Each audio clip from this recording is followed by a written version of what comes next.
On poursuit dans un monde de start-up ici à Grand Est Innovation. J'ai le plaisir d'échanger avec Mathieu Gru. Bonjour. Salut Mathieu. Mathieu, tu es fondateur de Sprintbock. Je vais te proposer d'en faire le pitch, mais en mode Twitter, en seulement 3 hashtags, ça donne quoi? En 3 hashtags, ça donne tapis de course, sans moteur, énergie humaine. C'est une innovation assez récente. C'est ça, on a créé la société il y a 2 ans à Strasbourg. Ça fait 2 ans qu'on développe le prototype et on le commercialise seulement depuis 3 semaines.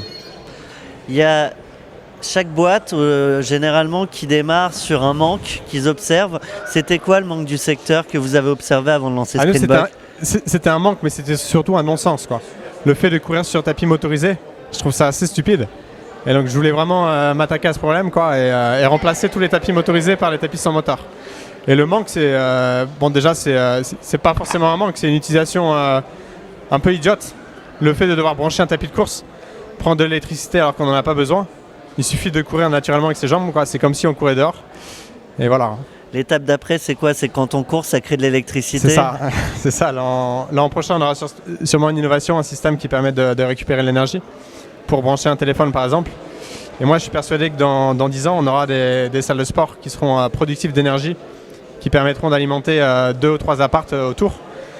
Parce que c'est de l'énergie qu'on peut récupérer sur les tapis de course, mais aussi sur les appareils de muscu, sur les vélos et tout ça, quoi. Et aujourd'hui, rien n'est récupéré malheureusement. Donc tu vas changer le business model des salles de sport aussi. Ouais. Et puis on peut imaginer aussi des challenges entre salles de sport où les personnes à l'intérieur, les membres de la salle de sport qui se challengent justement sur la productivité d'énergie, quoi. À la fin de ta séance, tu as produit 5 euros d'électricité.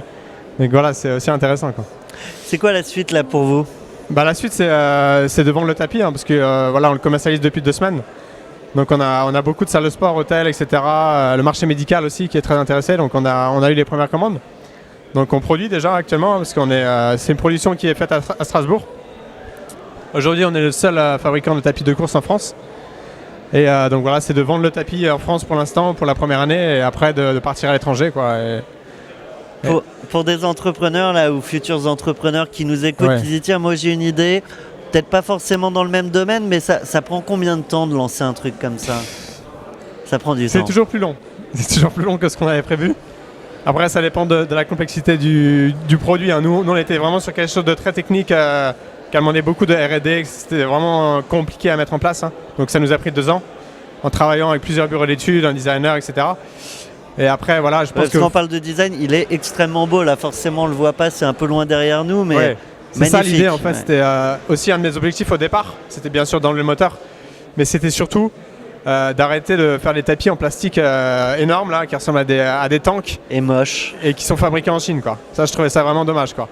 Parce que voilà, tout le monde fait de plus en plus attention, les salles de sport, les hôtels ou autres, au design. Donc on a fait un tapis qui est à 70% en bois. Et c'est vrai qu'il est plus élégant, quoi. Mathieu, je vais te donner carte blanche pour parler aux entrepreneurs, aux start-upers. Tu regardes la caméra, tu as 30 secondes, tu leur dis ce que tu veux. 30 secondes. 30 secondes. Aux futurs start-upers, surtout, croyez bien votre projet au départ, écoutez pas les pessimistes parce qu'il y en a beaucoup.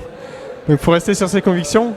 Et après, voilà, faut donner pas mal d'efforts, hein, parce que c'est pas, si vous voulez faire un beau projet qui sort de terre et qui soit viable après, il faut quand même bosser, mais il faut aussi trouver, je pense, ça c'est super important, un équilibre en fait, entre business, vie de famille et sport ou loisir, quoi.